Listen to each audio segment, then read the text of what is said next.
Thanks for tuning in to the Joined Up Writing podcast, a weekly show featuring interviews with fantastic authors sharing their personal stories on how and why they write.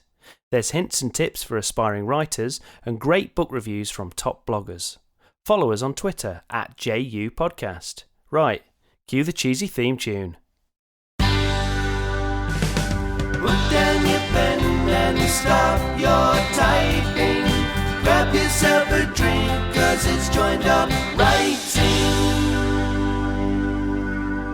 Hello and welcome to the Joined Up Writing podcast, where a little procrastination can go a long way. I'm Wayne Kelly and it's episode 62, where we'll be having a fascinating chat with ex-soldier, ex-policeman and now writer, Matt Johnson. We'll also have a return of Book Bloggers Corner with a review from Victoria Goldman.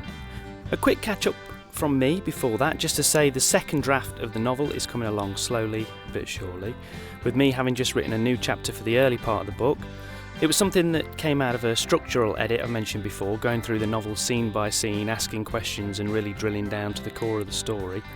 I realised I needed a scene between my main character and his dying wife, and I'm really pleased with how it's turned out. I took it to my critique group and got some positive feedback there too. I think it adds some depth and greater emotional intensity to the scenes that follow it, and I'm looking forward to rewriting those too. In other news, I'm about to deliver my screenwriting tips for novelists workshop again. Today, actually, as this podcast goes out, as I'm pre-recording this intro. It's a workshop I've delivered once before to my own little writing group, but this will be the first time I've done it for a larger group of published writers that I haven't met before. I'm nervously looking forward to it, and I'll report back next week with how I got on. And how about you lot? Any new writing projects to report? Do any of my own novel writing experiences resonate with you? Have you got a question you'd like to ask? You know the drill. Comment on the website, joinedupwriting.co.uk, the Facebook page, or drop me a line on Twitter at JUPodcast. Right, that's quite enough of me droning on. Let's get to this week's guest, Matt Johnson. So in the late 70s, Matt served as a soldier, and throughout the 80s and 90s, he was a police officer with the Met. His debut novel, Wicked Game, a crime thriller, was published by Orenda Books in March 2016, with the sequel Deadly Game appearing in March this year, 2017. Wicked Game was listed for the Crime Writers Association John Creasy Dagger Award, and it's topped the Amazon and W.H. Smith Kobo charts in several categories, and at the end of 2016 was listed by Amazon UK as the highest rated rising star novel of 2016. Matt's got a really interesting story to tell, so let's crack on with the interview. Okay, Matt Johnson, thanks very much for joining us on Joined Up Writing. Really appreciate you taking the time to do it. So why don't you just start off just by telling us a little bit about your, I have to say, very interesting journey into writing. It's not your average story that you hear about how people get into writing. So tell us a little bit about that. Yeah, it's certainly it is unusual. I think that would be pretty fair to say. Unusual and not planned. I think I was asked the question just quite recently, actually, and I coined myself as an accidental author. Yeah. In that I'd never, throughout my sort of main working careers in the army and in the police, I never had any aspirations to write either as a hobby or for a living. And it sort of came about really completely accidentally, as I say, because I was having treatment at the end of the last century for post-traumatic stress disorder. Mm-hmm. To cut a long story short, I'd been involved in a series of incidents when I was in the police that had left me with some health problems. Eventually I was placed sick and I was undergoing counselling. Mm-hmm. And part of the therapy for that was courtesy of a pretty enlightened counsellor who I've since learned had done some training with Combat Stress, a military charity. Mm-hmm. And although mine wasn't a military-related incidents, then the nature of the incidents aren't too dissimilar from the kind of things that the military are exposed to. And so this counsellor decided that she was going to try a writing therapy with me. And the reason she did that was because she discovered that during normal talking sessions, I would really struggle to express myself. And quite often I would be overwhelmed by emotion. Yeah. And so she hit upon this idea of sending me home with homework. And as I'm sure I was really pleased with that idea. Great. Now the therapy carries on outside the therapy room as well. Yeah, you got it. Yeah. The counsellor asked me to write down my experiences, things I'd been involved in, symptoms I was suffering, that kind of thing. So I went home, and effectively she's given me homework to do, which was quite good fun. But what I had to do was every week I would go home and I would write a little bit. And when I first started doing it, I found it quite difficult. Number one, because I wasn't sort of too practiced in the art of writing, although I'd obviously spent a lot of time writing police reports for one reason or another. And the first time I did it, I probably wasn't able to write more than about 200 words. Yeah. But as the weeks rolled by, what she would do is I would print off, because I did it on a word processor. I would print off what I'd written, take it into her. First week I did a couple of hundred words. Next week I probably did a little bit more.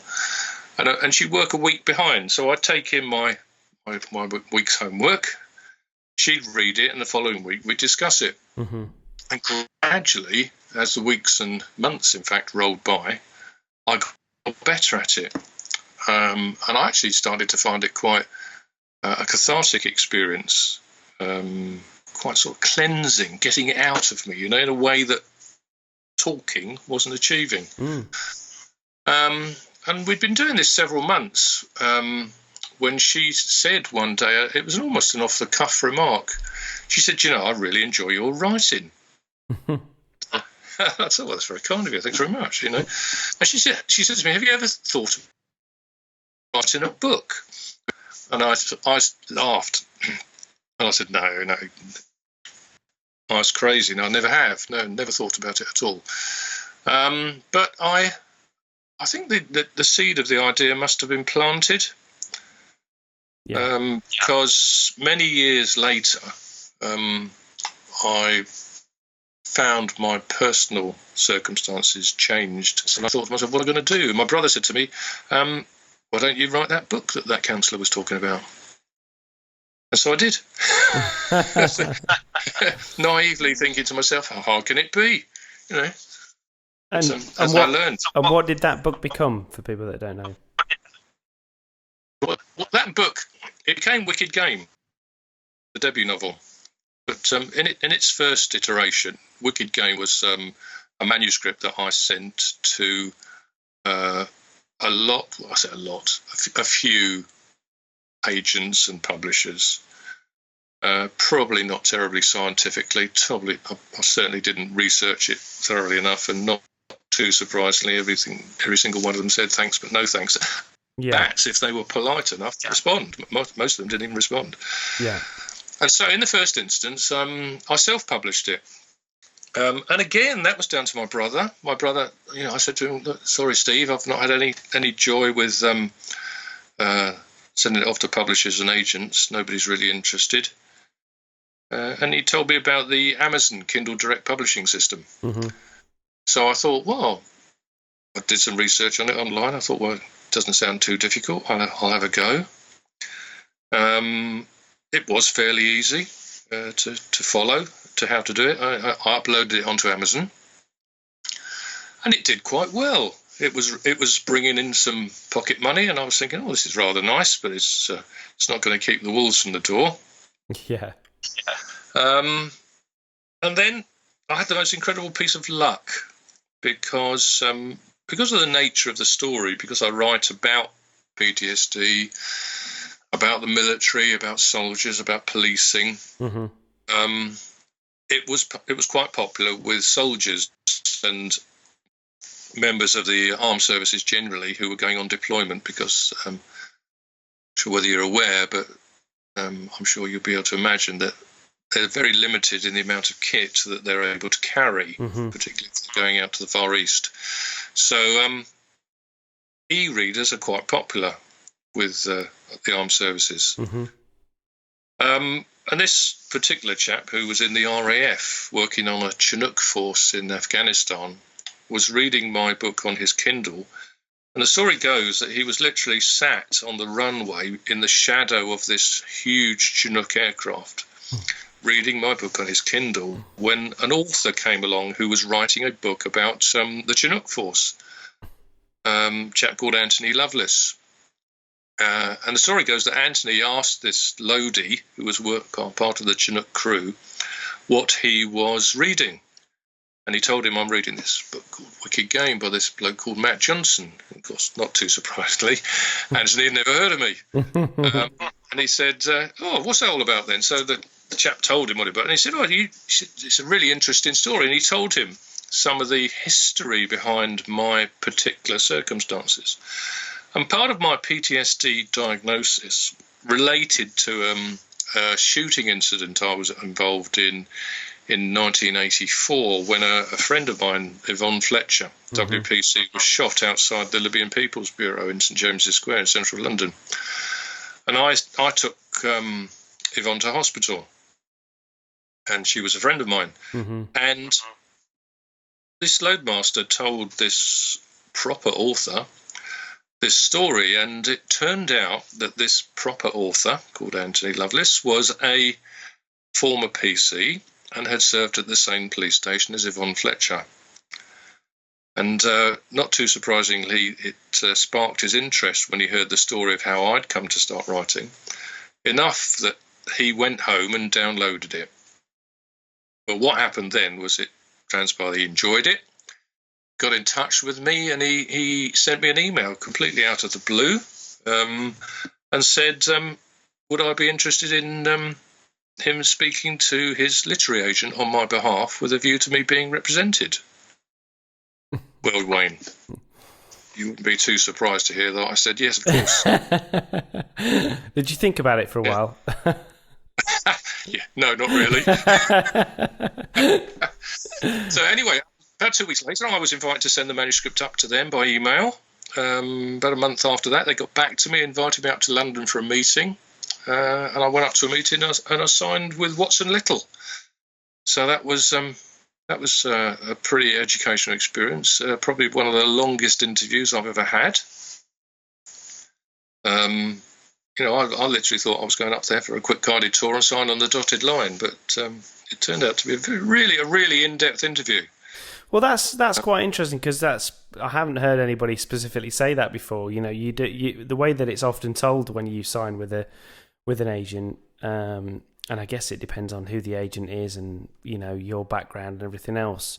But the way that it's often sold is, as you've just said, you have a bit of a guided tour or whatever, or you have an exchange of your emails and you sign on the dotted line. So when you say like a detailed interview, what kinds of things did they want to speak to you about? What were they interested? What were they interested to know?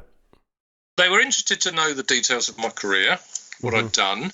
They wanted to know the real me, even though publicly, obviously, there's a lot of things I've been involved in, policing and soldiering wise, that I can't talk about publicly. But what they want to know is basically that are you the real deal or not? Can you write a good novel, or are you actually the real deal? And what they're thinking of is of you as a person, as a product, of course, that they can promote. And they don't want to end up with egg on their face, Wayne. Sure. They don't want to go to a publisher and say, we've got this fantastic ex-police author and with this military experience behind him, that kind of thing. And then the first public interview you do under the auspices of this publisher, and somebody turns up and says, I know you. You're nothing of the kind. Yeah. Which has happened. It happened. Yeah. Known occasions where it has happened. So they don't want that to happen. They want to know that you can talk the talk as well. So, and he said to me, people who write books of the kind that you write, he said, some of them are eminently suitable to being interviewed. They have the personality to carry the job on television, radio, as well as actually write. He said some haven't. He said some can write beautifully, but you cannot put them in front of a camera or in front of a radio mic. They just can't do that.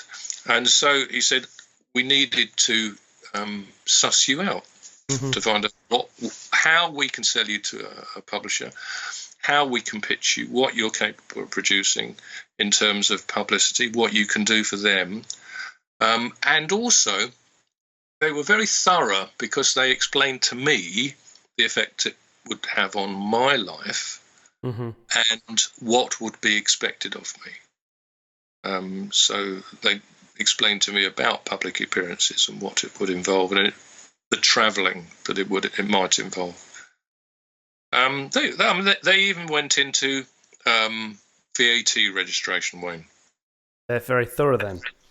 Very thorough. I was really impressed. And the chap who I've signed with, James Wills, he's become a friend. He really has. We used to talk very frequently, particularly when I had an awful lot of questions I wanted to ask, because I was entering such a whole new world of the kind of thing I'd never had any experience of before. And the police has its own acronyms, its own language, its terminology. So does the military. Publishing does too. Yeah. And sometimes you could find yourself in a conversation with somebody, and they might as well be talking another language. But then, if I would, as I explained to them, if I dropped into police speak, I could do the same. Of course, yeah. So it took me a while to sort of get to learn how things worked. I mean, I say to learn. I'm still learning. It is. It's a very different world than anything like I've ever experienced before. And were they kind of keen to find out? Presumably, one of the other things that they kind of wanted to find out is whether you were kind of a one-trick pony, and you'd written that one book that you may have, the old adage, everyone's got one book in them or whatever. Yeah. Were they keen to find out? At that point, had you already started thinking about the follow-up to Wicked Game? Well, yeah. When I first started Wicked Game, it was always intended to be a one-off. Yeah. I didn't intend to become, to a better expression, an author, just a one-off author, really. I wrote because I had a message I wanted to get out there. I wanted to get a message about PTSD, about mental health and the way it affects the armed and emergency services, and my personal opinion about the lack of support that members of those services receive, and inappropriate support that they get, and how I wanted to sort of explain to people how these conditions manifest themselves, how they affect family life in a real environment. And when I first talked to my counsellor about it, she had said, write a book, but what she meant was a memoir, an autobiography of some kind. Yeah. And I thought, well, who the hell's ever going to buy that? It's going to sit on a library shelf gathering dust somewhere. It might be read by the occasional university academic who was perhaps researching the subject. But in terms of want to read, would it have a great deal of appeal? And I thought it wouldn't. And I thought to myself at the time, we communicate by stories. Yeah. We read the newspaper. We talk to each other and tell each other anecdotes of things that have happened.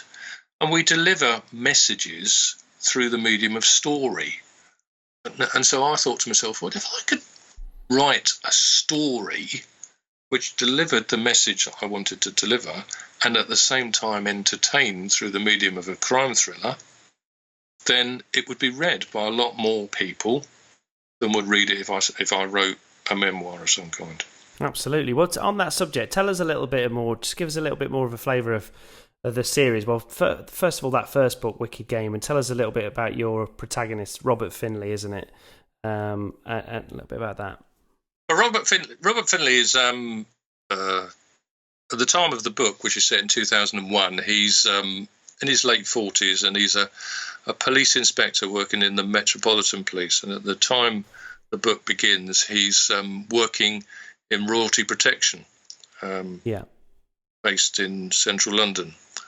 Only things are about to change for him because his wife has just had their first child. It's his first marriage. He's married quite late, and he's now got a young family. And inevitably, pressures are being put on him to change his work-life balance and to work closer to home so that he can see more of his family. Yeah. And so he makes an application to leave royalty protection and go and work at a local police station at Stoke Newington in North London. Mm-hmm. And just as he is posted to Stoke Newington, a terrorist cell arrives in London, and it appears that the terrorism target is police officers, because two police officers are attacked, one in a bomb explosion, one in a shooting. And the anti-terrorist squad, and the book is set partly from the viewpoint of the anti-terrorist squad, believe that this is the motive for the terrorists is attacking police. Mm-hmm.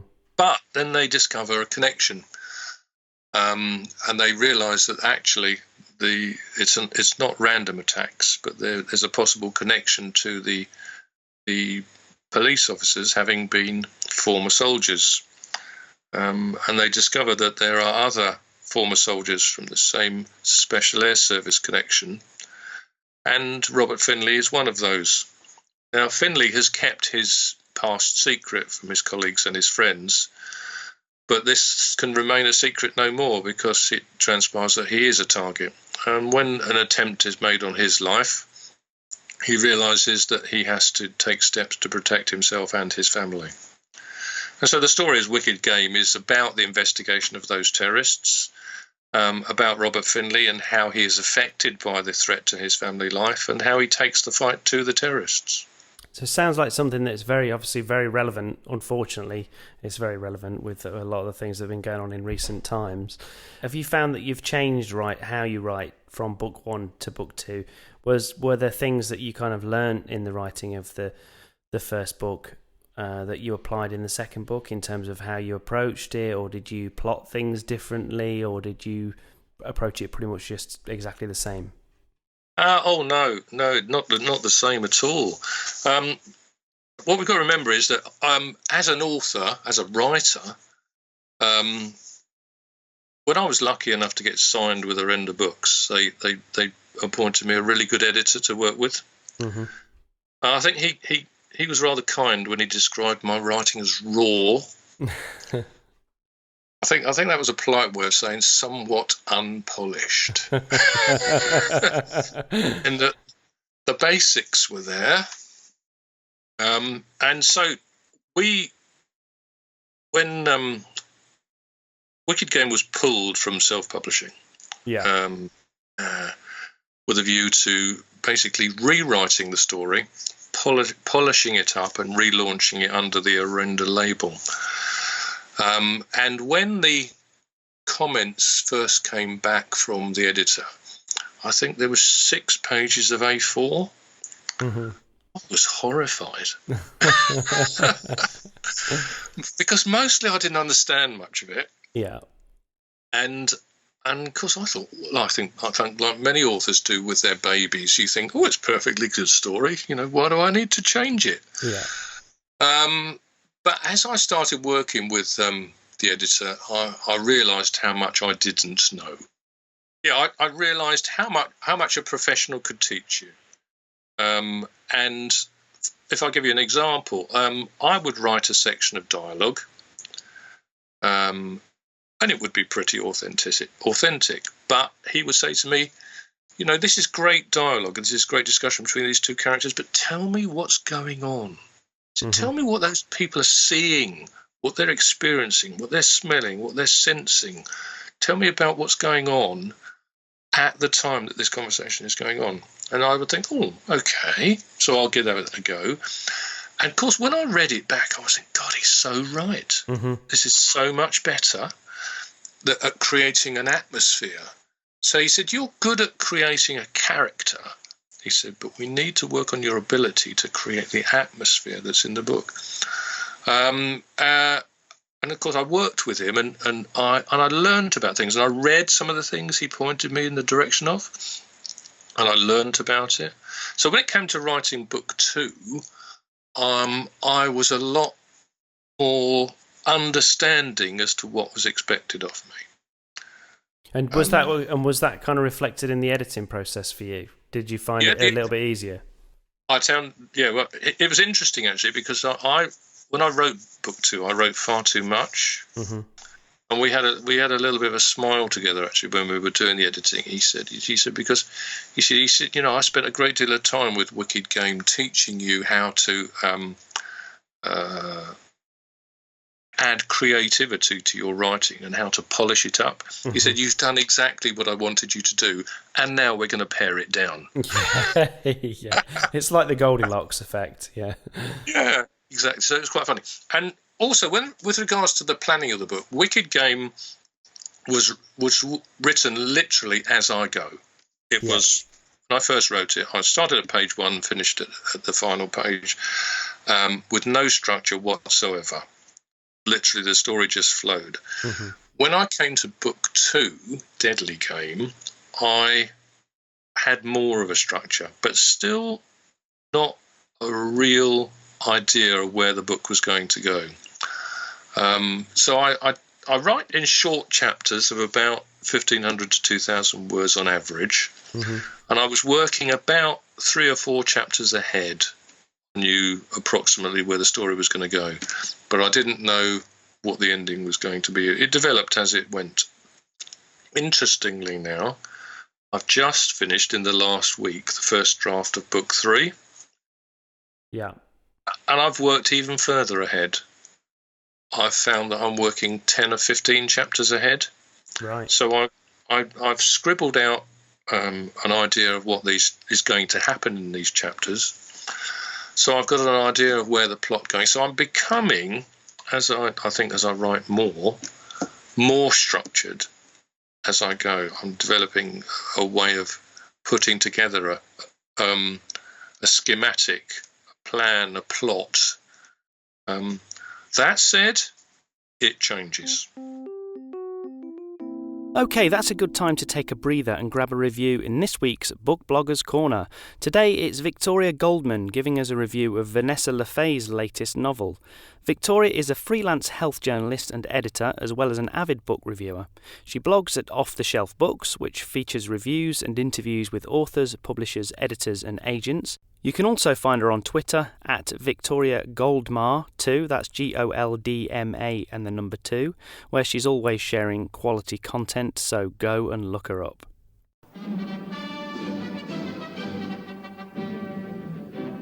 This is the BBC Book Bloggers Corner. I'm reviewing At First Light by Vanessa LaFaye. I usually read a lot of crime fiction, especially police procedurals and psychological thrillers. At First Light provided a welcome change. It's classified as literary fiction, contemporary fiction and historical fiction, but it does actually begin with a crime. Let me read you the blurb. 1993, Key West, Florida. When a Ku Klux Klan official is shot in broad daylight, all eyes turn to the person holding the gun. A 96-year-old Cuban woman who will say nothing except to admit her guilt. 1919.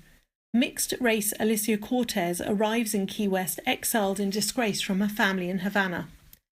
At the same time, damaged war hero John Morales returns home on the last US troop ship from Europe. As love draws them closer in this time of racial segregation, people are watching, including Dwayne Campbell, poised on the brink of manhood and struggling to do what's right. And then the Ku Klux Klan comes to town. So that's the blurb, and here are my thoughts. I was originally offered an advanced reader copy, which is a proof copy of At First Light to review on my blog, but I decided to turn it down. Not because I didn't want to read it, I really did, but because I didn't know when I'd read it. I was reluctant to say yes, as I have such a huge to-be-read pile. But when I saw the book in the shops soon after publication, I had this urge to read it and review it as soon as I could, so I bought it, and I'm so glad that I did. As I've already said, At First Light is historical fiction with crime at the heart of it.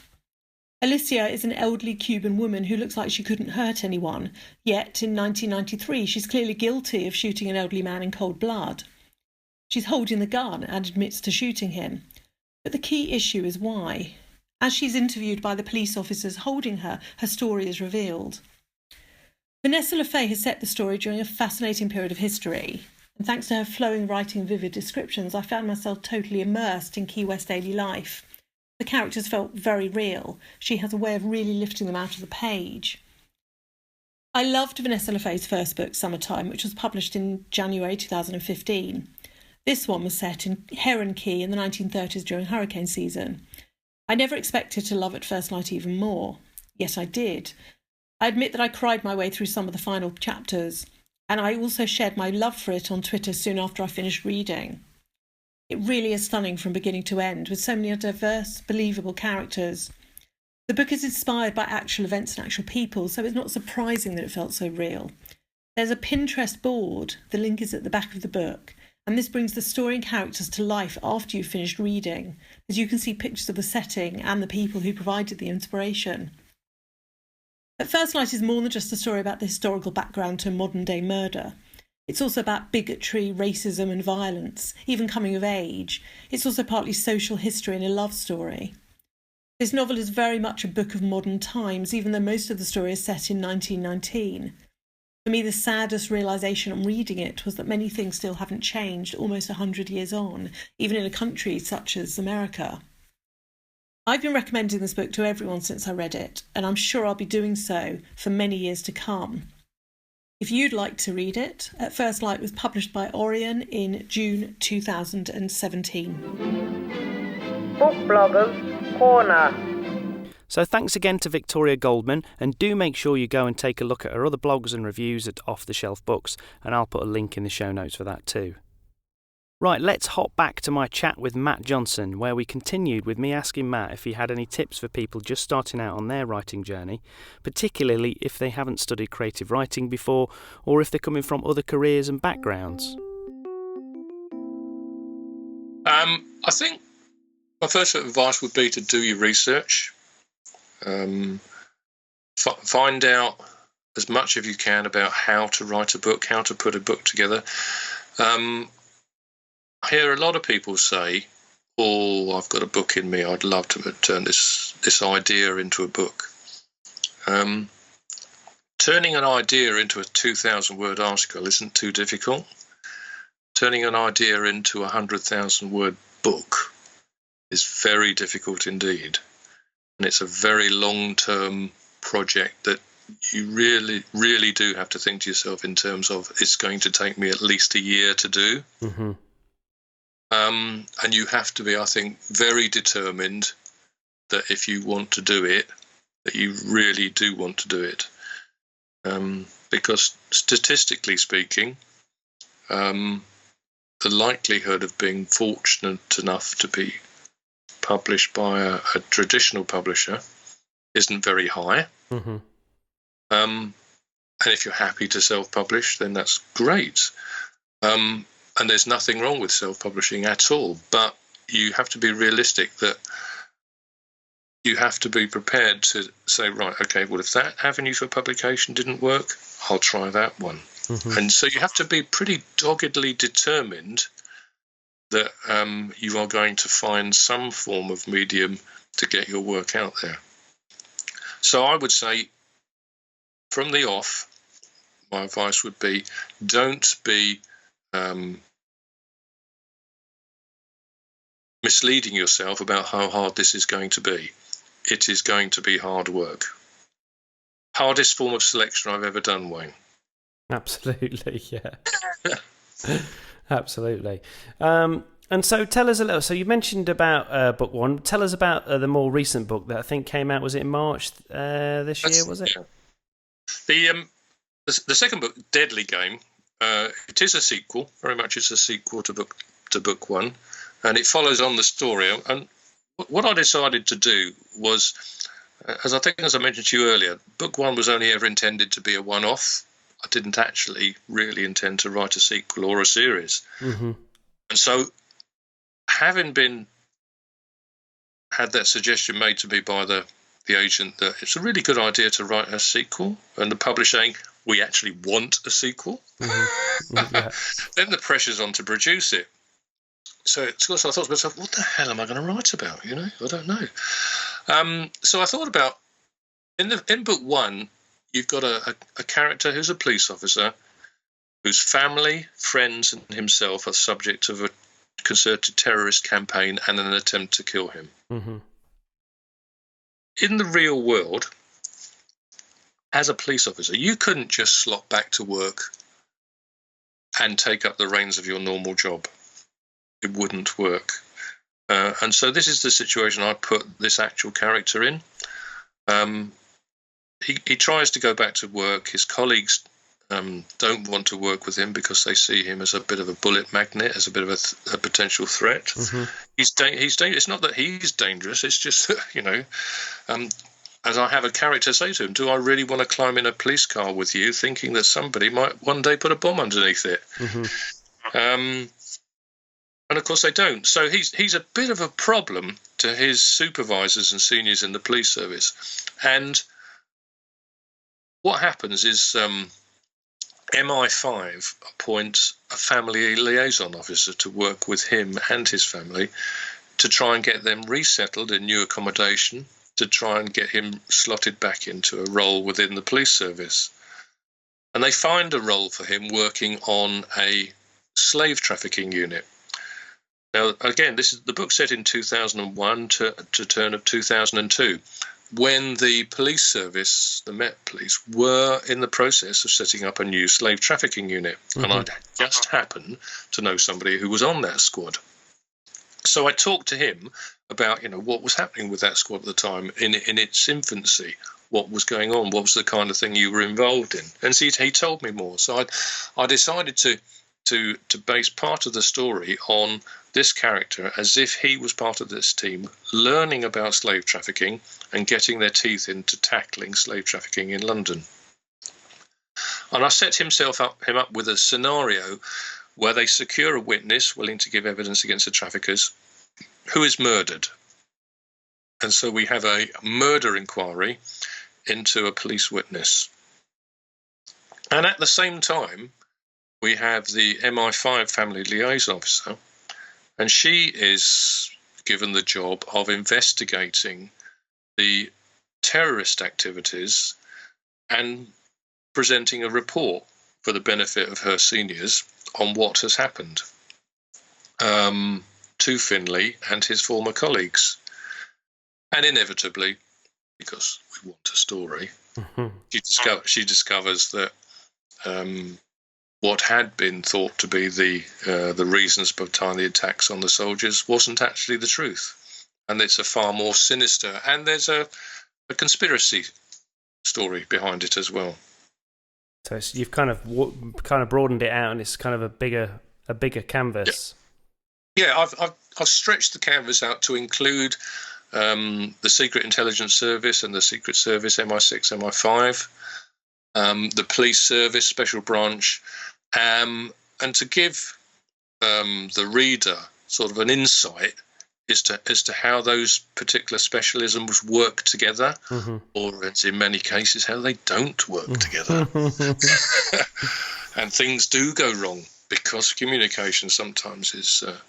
unfortunately, in many ways, particularly at the time at which the book is set, they were rival services. Mm-hmm. They were competing for resources, competing for credit, for achievements, and there's a lot of, I would say, jealousy is probably the best word, between Special Branch and MI5, for example, mm-hmm. where each considers themselves to be the more professional service. They're probably just as good as each other, but if you're in one or the other, I'm sure you think yours is the best. Sure, and that's what you kind of wanted to hint at and get a bit of that authenticity and realism in there. Exactly, yeah, exactly.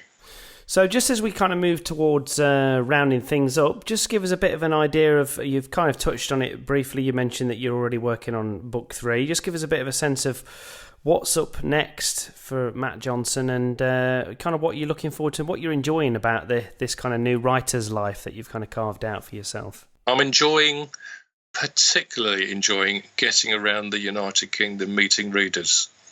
It's lovely because, I mean, the social media, Facebook and Twitter and things like that is great, but there is no substitute for actually meeting the people and doing talks, doing interviews. And when you're actually getting there and somebody comes up to you and says, "Oh, hello, I'm such and such from Twitter."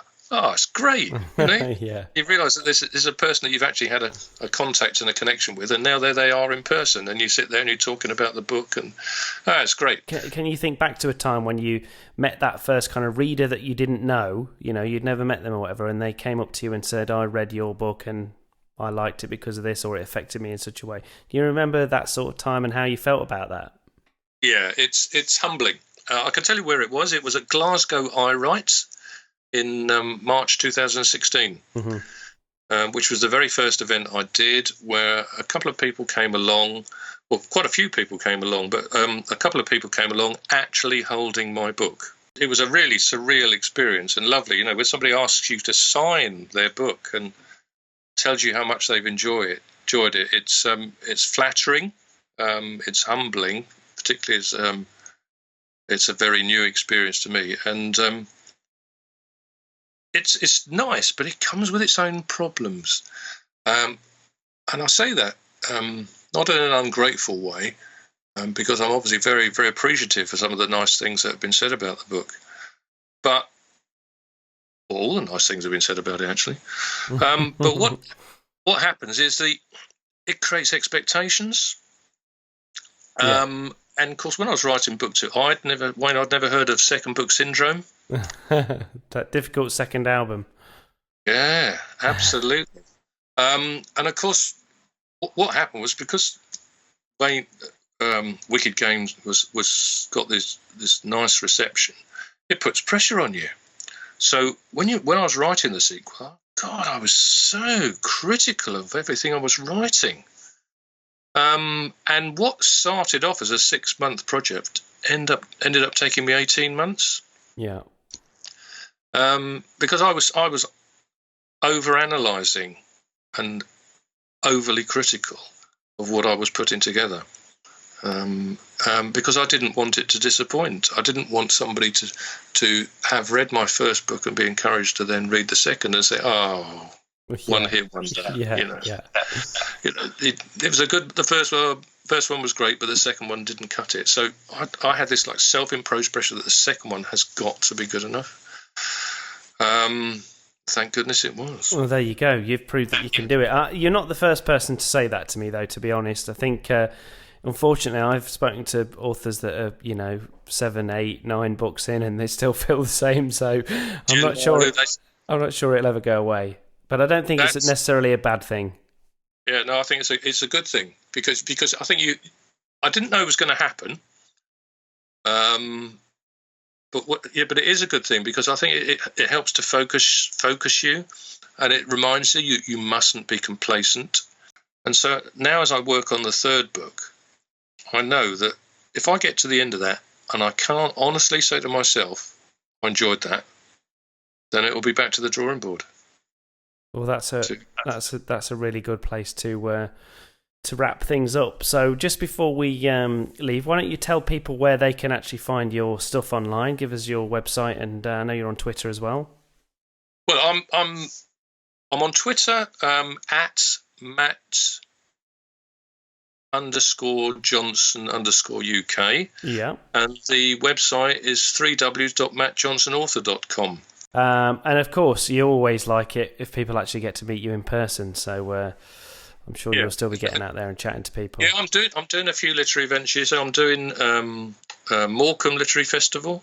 I'm doing a talk down in Cardiff at the library, and I'm doing a talk up at Crickhowell Literary Festival. That's brilliant. Well, it's obviously going really, really well, and we appreciate you taking the time to come on. So, Matt Johnson, thanks a lot. All right, my pleasure, Wayne. Nice talking to you. So there you go, that was Matt Johnson. Thanks a lot to Matt there, and you should seek out his latest book, Deadly Game, published by Arenda Books. Almost time to go, but of course I couldn't leave without reminding you to share the show with at least one new person this week and to keep letting me know what you want the show to include. I'm still looking for more bloggers for reviews like the excellent one from Victoria Goldman on today's show, and I'm also going to be adding more blog content to the website, so make sure you let me know what kind of topics and content you'd like to see. And of course, keep leaving your reviews and ratings on iTunes. It's the single biggest way you can help other people to find the show, and it literally takes seconds. Other than that, keep getting in touch with us by emailing us at team@joinedupwriting.co.uk, on Twitter @JUPodcast, on Facebook, and also on the web joinedupwriting.co.uk. And don't forget you can find me personally on Twitter @MrKelly2U. Other than that, thanks for listening to the Joined Up Writing Podcast. Let's get joined up. I'm Wayne Kelly. Happy reading and writing, and I'll see you next time.